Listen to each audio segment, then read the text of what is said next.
Greetings all, and welcome back to Porthos Plays. This is episode 5, and today we will be heading down into the lower deeps.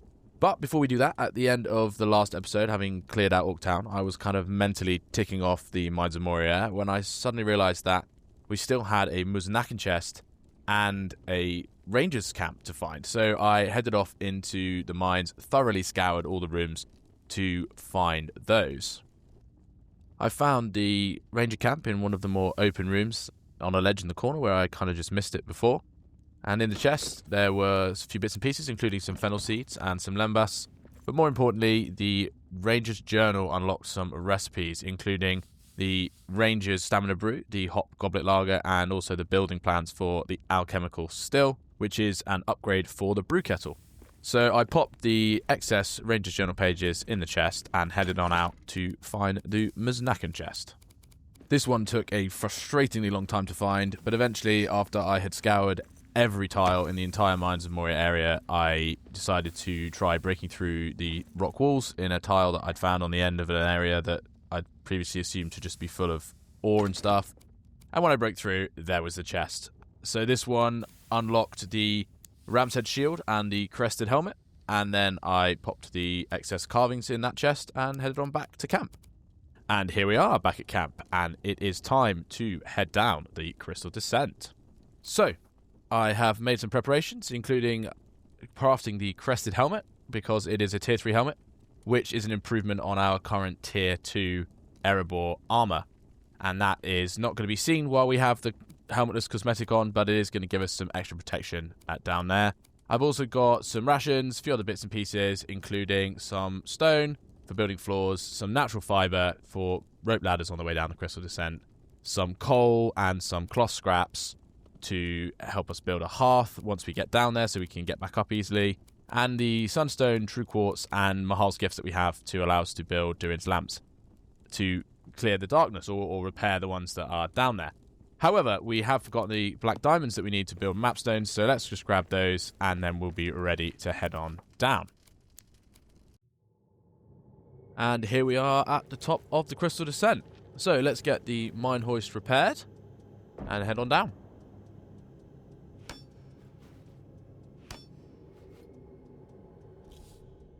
Oh, okay, and there's a goal completion there and a new goal, descend to the lower deeps. So it says to use the giant hoist to enter the descent and then keep going down.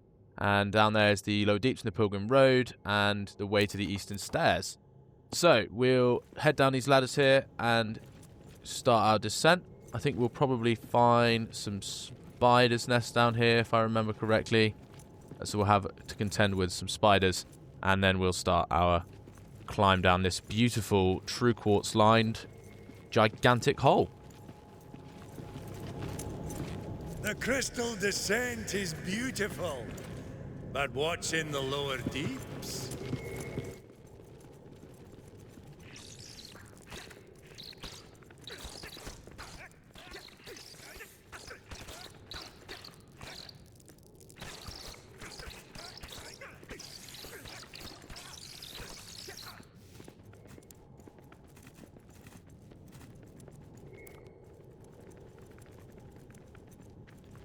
So there were some spiders, as I thought, and now we are just going to be using these rope ladder platforms to climb down. And it's just going to be a lot of this, really, climbing down the rope ladders, placing them, climbing down them, and then probably some quick platforms as well. As you can see there, with some bats coming in, which we might have to fight off here and there. And I am now stuck underneath this platform. This is okay. Come on. No, I'm very stuck. How do I get out of here? Come on. Oh, there we go. Right, okay, we're free and we're up. Okay, cool. That was very annoying. Some bats here to contend with. Let's not get stuck again. There we go. Cleared that one this time. And then, yeah, so we're just gonna have some quick platforms, some rope ladders. Some of them, as you can see as we're approaching here, are already placed in, but we'll definitely have to put some more of our own in on the way down. And we'll just head on down and see what we find at the bottom. So I'm about halfway down the descent here, and I've come across these mushrooms, which are the source of ubasum wood, which we haven't yet collected. And yeah, that has unlocked a new recipe for the loom. So the loom we can use to convert cloth and hide into nicer cloth and I think leather. But also we need ubasum wood for the... where is it? First age pickaxe. Yes, there we go. So ubasum wood is required, which we now do have. And the gem cutter is required as well, which I think maybe we need ubasum wood to build. So with that, we can now craft that up once we are next back at camp. We are nearly at the bottom of the descent. I'm just going to drop off the end of this ladder. Okay, right, good. We did take some damage, but not too much, and we have completed the goal to descend to the lower deep. So, seek the Endless Stair and Durin's Tower. Find and read the 3 history stones that will reveal the door to the stair. So, that's just essentially, I think, means that we have to keep an eye out for some history stones as we travel through these lower deeps. And, oh, there's a ruined mapstone. Excellent. So we don't even have to build ourselves a camp to get mapstone fast travel up and down. That's perfect. So I'm going to repair this mapstone. There we go. And I'm going to keep on exploring through the lower deeps.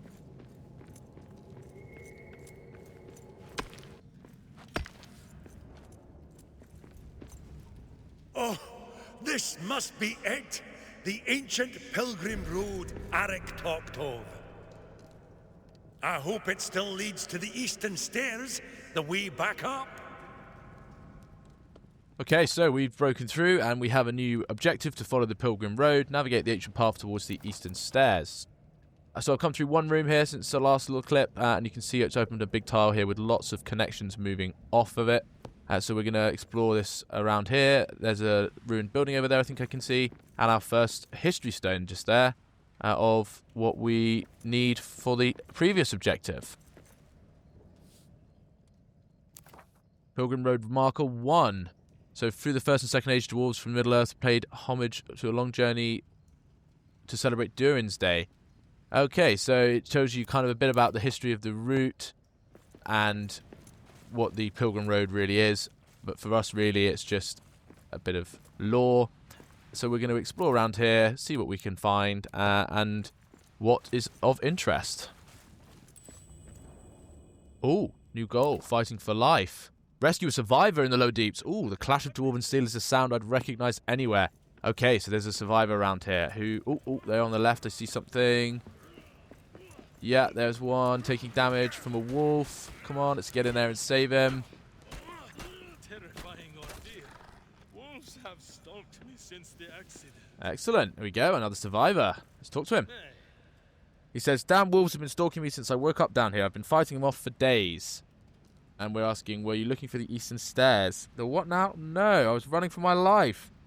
Cool, okay, so he's fallen down here from the accident, and we're going to invite him back to the outpost. Let's see what skills he has.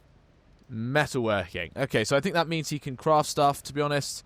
I'm not sure that's most useful to me right now, because I'm kind of crafting everything I need as we go. But we'll send him back to camp anyway. I think his metalworking is like tools and swords and things like that. We'll send him back to camp and see what he could do for us later on. Well, here we are back at the camp, and you can see our new friend chilling on his stool over there. And we will get to him in just a minute. Before we do, we are going to put together some new equipment here for the base. So, we unlocked the gem cutter when we picked up the ubasum wood. I've put some bronze ready in the furnace for that. And here we are for the gem cutter placement next to the forge. Just get that in there. There we go. Oh, and there we go. Forge recipes found for the first stage sword. So we have unlocked the first stage sword. However, it does require, where is it? There it is. Silver and rubies and leather, which we don't have yet. So we have unlocked the loom. We haven't built it yet to make leather, but we haven't got silver. We haven't got rubies. So we need those. However, we do have what we need now for the first stage pickaxe. And we're going to need this to get silver, because silver is in granite veins, and our current pickaxe can't mine granite. So with the resources we put together, the bronze that I've just picked up from the forge, we are going to get ourselves a first age pickaxe. There we go. Oh, and it's unlocked the Kudstall Forge recipe for the Quarry Master as well, which I think is the Masterwork pickaxe. I'm not sure I'm going to go for that, though, because it is two-handed. It's kind of frustrating not to be able to carry a torch in your other hand when you're using it. Yeah, there we go. It does say two-handed. So, yeah. There we go. We've got ourselves a nice pickaxe upgrade. One of the guys did seem to want me just then, but now he's disappeared. But let's talk to Einar. So he says, point me to a furnace and I'll get smelting. I don't think I am going to craft you some tongs though, Einar, because I don't really need you to smelt anything. But, yeah, metalworking isn't really much use at the moment, so we'll have to think of another job for you. But we'll come back to that a little bit later on. And for now, I'm going to keep exploring. Okay, so I've just repaired this mapstone in what is a very large room that I've just come through that wall into while I've been exploring, and we're going to see what is up these stairs. Ah, here it is. The ancient drain pump. Easy enough. Easy enough, he says. I'm not so sure about that. So it's prompting us here to build piers to traverse across bodies of water. There'll be a new build, a quick build option in the menu for that. But I don't think this is going to be easy enough. I'm pretty sure I remember there being a rather formidable enemy in this lake, pond, water thing, which we will have to face, and we are definitely not equipped to do so. So I am going to keep exploring, I think, to try and find the first stage crossbow and some more other weapons, because there is, I believe, a watcher in the water. Hey, whoa, what? There are orcs in the camp? How did you get in here? Einar, do your... There we go. Yeah, that's right, Einar. I gave Einar the job of guard, which he is taking to with enthusiasm. I like it. Yeah, I gave him the Iron Hills armor set that we used to wear, which, well, actually, Sigbert was wearing, but I took it off Sigbert, and I gave it to Einar. He hasn't finished off this last guy, though, so we'll just do that ourselves. Oh, damaging the pillar there. I need to remember to repair that. But that is very weird. Why are there orcs in the camp? How... Wait, what? What? What? What? Okay, so I just clicked on that chest by accident, trying to gather up materials, and it seems to have unlocked a recipe for the key. Does that mean that the key for the previous one, Ori's chest, is the same? All I had to do was... Okay, right, so I'm going to go back to the old camp and see if this happens with the other chest. Okay, so I'm back in our old camp. I've been here already. I did get the recipe, and I have crafted up Ori's key. So we're going to use it on the chest and see what happens. Oh, okay, so it's given us a new objective. Search in Westgate. Search in Westgate. Go to the area marked... Search for a fragment of Durin's axe. Oh, I remember Durin's axe is, like, required at the end of the game, I think. So, yeah, so this is how you find the pieces. Right, I totally forgot about Durin's axe, to be honest, as a game mechanic. But it looks like these chests, which presumably there are more in the other Balin's company outposts. But they direct you to the axe. Where's the marker? No. Oh, hey, hang on a minute. What is that? Yes, search area. Okay. Well, that's not too far away, so I'm going to head over there and see if we can find this fragment. So, we have arrived at the search area for the axe fragment, as you can see at the top of the screen. This is the room just before the Elven Quarter, which we actually came through pretty early on, back in episode 1 or maybe episode 2. And there's a Durin's monument on the right there that we repaired before. So, I'm going to have a search around in here. There are some wolves and other bits and pieces to contend with. Oh yeah, it's just triggered a new goal to find the axe fragment. So I'm going to search around in here, looking for the fragment. I did kind of look around this area fairly well before, but clearly not well enough. Otherwise, I guess I probably would have just come across it. Unless it's only findable once you've triggered the goal, but that seems unlikely. So I'm going to have a search around in here and see whether we can find it. And here we are in the top of a building in the corner, weirdly floating in midair, is the axe fragment. So we pick that up, and what is it triggered? So the first axe fragment, the Westgate fragment, is found. Looks to be the handle of the axe. Can't tell its materials. Still, I have a feeling we're going to need this weapon. Okay. And we also have open Lonnie's chest. So this is the chest in the new camp. So we'll head back to the new camp, and we'll get that one open. And then also there's this one here, finding Durin's axe. Search for the areas for fragments, and it just kind of explains the search mechanic with the sort of area narrowed down into one specific location once you look around. So we'll head back to the new camp and get the next chest unlocked for the next fragment piece. So here we are back in our Mines of Moria camp. Our two chaps are sleeping there because it is still just about night time, first light. But let's get the Loney's key crafted up. I've prepped some bronze ingots already, and then we'll see what the next chest gives us. Old King Dane's letter. Why was he waiting for Durin's return? Who even knows when that'll be? Alright, so similar thing. We have a search objective now. So searching the mines. So there's another fragment around here somewhere in the mines, which Barlin's company have been searching for. Alright, it says in Orktown. So Fra's notes. This is just a note on Durin's axe itself. Has black diamond inlay and was taken by orcs. So yeah, we will see what else this is. Durin's return. Yeah, King Dane's letter. Dane Ironfoot advising Barlin not to return to Moria. How wise of him to suggest that, as we now know what happened to Barlin and company when they did so. So, it also says even if you find all the pieces of Durin's axe, that is not all we need. How ominous. So yeah, so we'll have a look at see what the search area is for this in Orktown. So here we are back in Orktown, and the search area is ahead, as you can see. So we must have missed this fragment. We did search Orktown after we defeated Bolgak quite thoroughly, which makes me think maybe it's on top of these constructions here. I wonder if we can climb up this ladder. No, it doesn't look like we can. So we'll have a little look around in here, see if we can spot this fragment. I'm going to go up onto the top here because I think I searched the lower fairly well. Oh, and there's a chest here. Have we got this?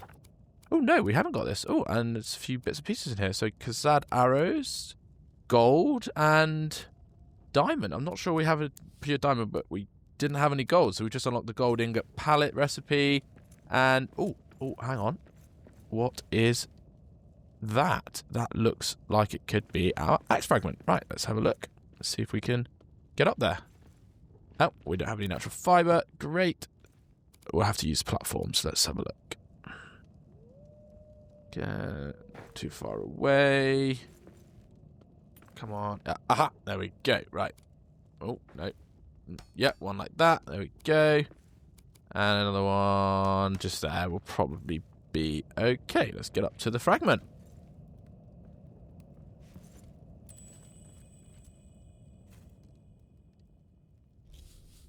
There we go. Second axe fragment. I've recovered a fragment of Durin's axe from Orktown, part of the shaft.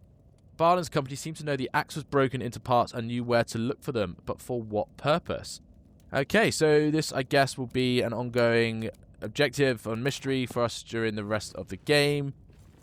But for now, I think we should get back to exploring the lower deeps. Although, I think I can now mine this precious gem vein. Is that what that is? Yeah, precious gems. Let's see what we get from this. Sapphires. We already do have sapphires. Nothing new. But I'll mine the rest of this out, and then we'll get back to exploring.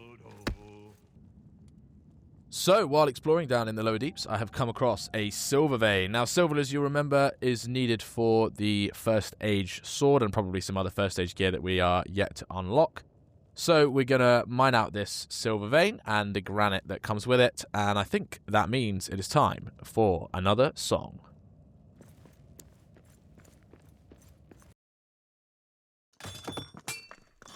Farewell, farewell, my one true love. Farewell, farewell, said she.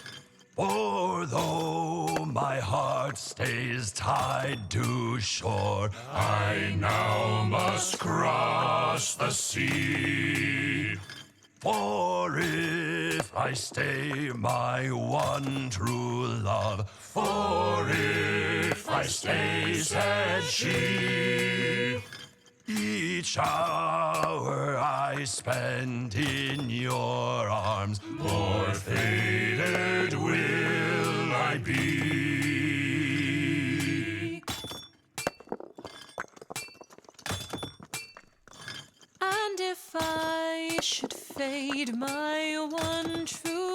love. If I should fade, said she, could you forgive what I become when nothing's left of me?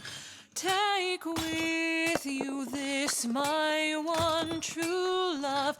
Take with you this, said she. One pearl as pure as northern light, to prove my love to thee.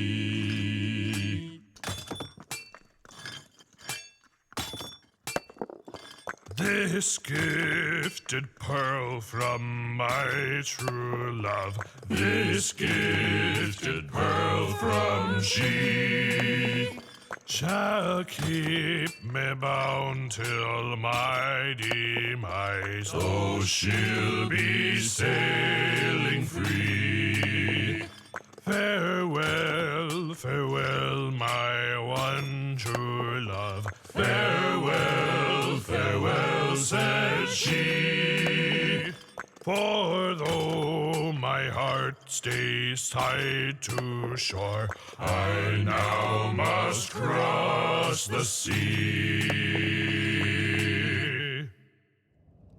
And that song, once again, is from the game's official soundtrack, and the choice was selected by the game itself. So, we've mined out the silver vein. It's also picked up a lot of granite for us, over 2 stacks of granite and 48 silver ore. So that's going to serve us well for a little while, I think, and we're going to head back to camp. Alright everyone, well I've made some changes to the base. I was hoping to make it a bit bigger, but it's actually not going to let me place walls in between these pillars, and I decided I didn't want to break them down to do it. This floor level's a bit different. This wall as well, and particularly at this end, has some designs in it that I can't replicate, so I'm just going to leave it as it is. I have, however, upgraded the walls we had added in to granite walls now that we have granite. And also now that we have granite, we can make these triple planters. So I've replaced our massive great big pots with some slightly more efficient triple planters, and you can see Sigbert there is doing his job, scavenging bits and pieces and tending to the plants. We've got cranberries growing in here, we've got grab apple tree growing in there, some thyme, some mountain potatoes, and then this one's lower light and it has mushrooms in it. I'm going to put some cave caps and some poison mushrooms in there once I collect some from down below. And I've also decided that since we are... Whoops. Oh, he's hungry. Okay. Since we are not going to smelt up ingots unless we need them, I removed the ingot pallets here and replaced them with the silver and granite pallets, as it was getting a bit crowded in here. And we're going to need a new bassonwood pallet, which will go here in due course as well. So I'm going to cook up some lunch for myself and the 2 chaps here, and then I'm going to see what time of day it is. Maybe it'll wait till in-game day changes into morning before I head back down into the deeps. Okay, well, I'm back down here at the drain pumps. I've used this mapstone to get back down into the deep area.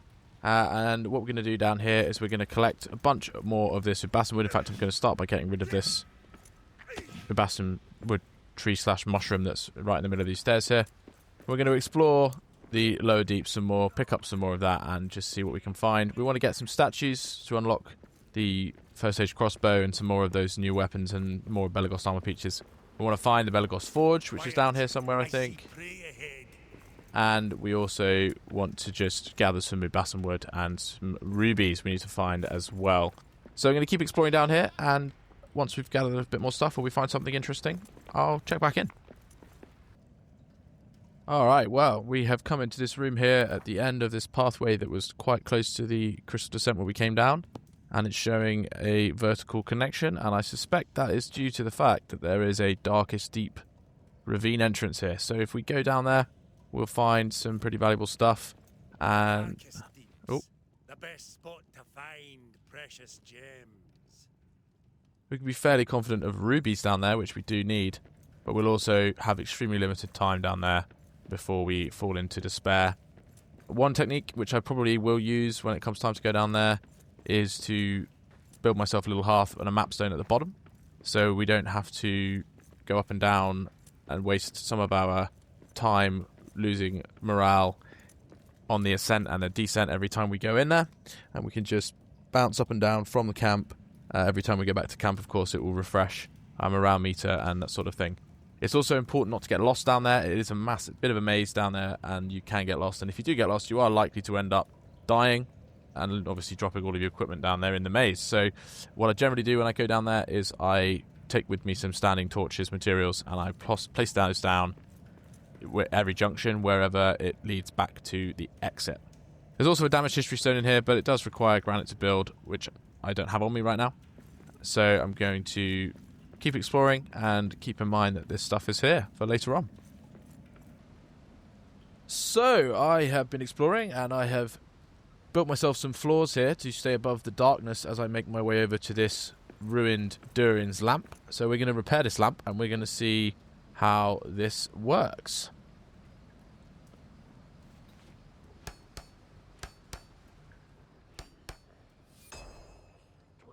Lamps dispel the shadow. Okay, so these lamps built around Khazad-dûm are made of true quartz and have runes of power. Once rebuilt, they bring light to the darkness and push away the shadow. Their locations are no coincidence near the vents. Okay, so it says to start singing. So it says to... There we go. Start singing.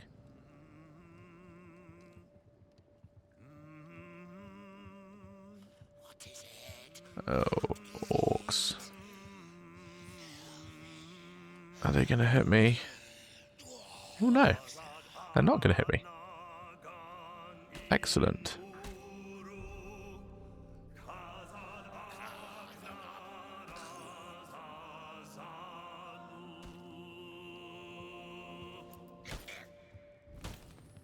Oh, okay, that was a nice short song. And I think I will clear out these enemies. The lamp is shining, and... Oh, yes! The shadow is fading. Okay, cool. Right, let's clear away these orcs. And then we'll see what we're left with. I need a better weapon for this. And my steel sword, even with the Orc Bane enchant, is not really up to these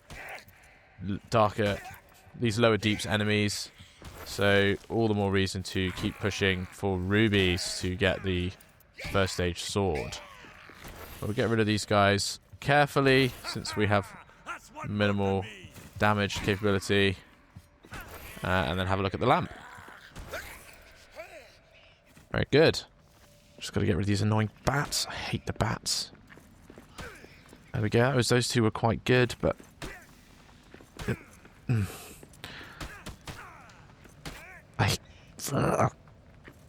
There we go. Right. Good. I hate the bats. Okay, let's break away these floors, and we don't need them anymore now that we've got rid of the shadow. Okay, so there we go. The Durin stamp has cleared away the shadow. You're left with this kind of shadow vent shape. And once you build these or repair these around the world, then you can kind of make it easier and safer to move around without getting hit with despair. So, we'll keep exploring. Okay, well, I explored some more. I'm now back at camp, and I think I will put in a loom for us, because we are going to need some leather for the first stage sword once we get our ruby. There we go, there's the loom. Oh, it's actually quite big. Let's see, where can we squeeze you in? How about over here next to the repair smithy? So, yeah, cool. Cool, so we've got a few recipes there. Numenorian cloth, leather, hide, and a rug, which I think is probably just cosmetic. And I think we can craft some of these. Obviously, leather we need for the first stage sword. So we have a look at the loom menu. Hide here is crafted from hide, scraps, and resin. And the leather is crafted from hide and salt. We have picked up some resin and some salt while I've been out exploring. I haven't shown that, but I have done that. And the Numenorian cloth is crafted up from cloth scraps as well. So we do need leather for the first stage sword. I feel like Numenorian cloth is maybe needed for proper beds, actually, which we might be able to make soon. But yeah, you can see there, leather is one of the ingredients for the sword. We still need the rubies, though, so there's no rush to craft up any leather. We do need to get some rubies before we can make the sword anyway. However, that is all we have time for today. So looking for rubies, possibly down in the darkest deeps, we'll have to wait until next time. So I'm going to take a seat here on this stool, and I'm going to say thank you very much for watching. If you have enjoyed the episode, please do consider leaving a like and subscribing so that you don't miss the rest of the series. See you next time. Thanks for watching.